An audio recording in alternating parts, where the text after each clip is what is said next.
Yo Pips et bienvenue dans ce nouvel épisode de TechPaf. Et aujourd'hui on parle drone, on lance le teaser.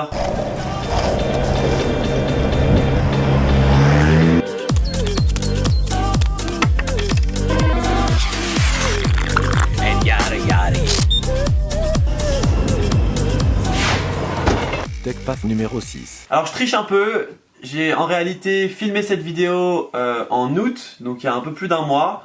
Mais je suis hyper à la bourre sur les vidéos de cette semaine et je voudrais un petit peu m'avancer. Du coup je vais juste monter cette vidéo et m'en servir pour aujourd'hui. Je reviens demain avec du contenu qui est un peu plus frais. Voilà, enjoy. Airbird 240, drone volant, radiocommande, hauteur de vol et portée 150 mètres. Okay. Aujourd'hui je vais tester un petit drone que j'ai acheté à la Fnac il y a quelques jours et d'essayer de voir ce que ça vaut. Alors d'abord ce qui m'a interpellé dans ce drone c'est d'abord son prix. Donc il coûte seulement 99,99. En gros il coûte 100 balles quoi. Ce qui est vraiment pas cher pour un drone quand on regarde les drones chez DJI, Phantom, Parrot qui sont des drones déjà un peu plus haut de gamme. Et la deuxième chose qui m'a interpellé c'est le fait qu'on puisse mettre une GoPro dessus. On a au moins la garantie d'avoir une image d'une certaine qualité, au moins de la qualité de la GoPro sur un drone qui n'est pas cher du tout. Alors il est là.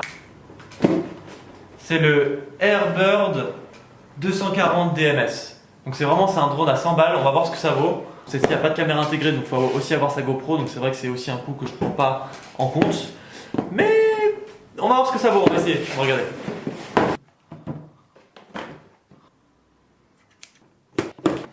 Donc on a deux boîtes dans l'ouverture. Yo.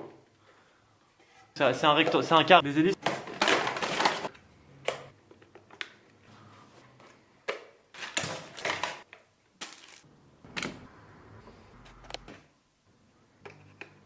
On a vraiment affaire à quelque chose qui est assez massif quoi. En revanche c'est assez léger, 400 grammes, 500 grammes peut-être. C'est pas du tout quelque chose qu'on peut mettre dans un sac. C'est un peu du plastique un peu naze et tout. Je suis pas très optimiste sur l'essai de ce drone mais on va voir. Je dois dire que la télécommande fait quand même assez qualitative.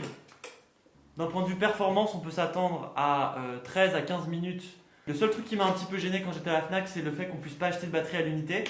Ce qui fait que en gros on peut le faire voler 10-12 minutes max. On n'a pas de batterie de rechange, donc ça je trouve que c'est déjà un gros point négatif. En plus du fait que ça a l'air vraiment de la camelote, mais bon ça on va voir ça tout à l'heure. La batterie est chargée, on va tester le drone, c'est parti. 2 hours later. Ok, il fait presque sombre, donc je vais essayer de le faire voler vite fait parce que je suis un peu à la bourre. Donc je l'allume. Here we go. Allez, tac.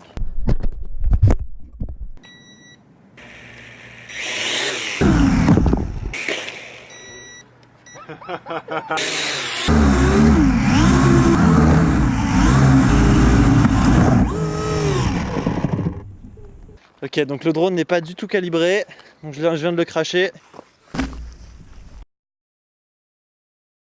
Et je vais essayer de le recalibrer. C'est pas du tout évident et c'est un peu de la camelote. Vraiment tout se barre tout le temps.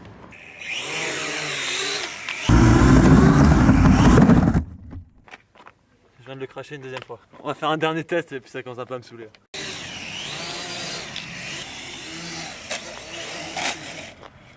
J'ai aucun contrôle sur le drone. Vous voyez pas, mais... Ok, test numéro 4. Bah oui, mais il va monter, c'est ça. Ouh, ah, c'est pas de la très bonne qualité, quoi. Bon, c'est pas une réussite ce soir. Je sais pas si c'est parce que j'ai pas bien calibré le drone et pourtant ça fait 2 fois que je regarde, 3 fois que je regarde, j'essaie de le calibrer. A priori, c'est bon. Le drone part dans tous les sens. En plus, je suis dans un endroit qui est un petit peu clos. Donc c'est pas terrible, donc je vais arrêter pour ce soir parce que ça m'irrite un petit peu. Et je pense aussi que c'est aussi parce que c'est un peu de la camelote. Voilà, c'est un peu un fail pour cette revue. Mais c'est pas grave, en tout cas ça donne un peu une idée de ce que ça vaut pour 100 €. Je vous laisse là, ciao.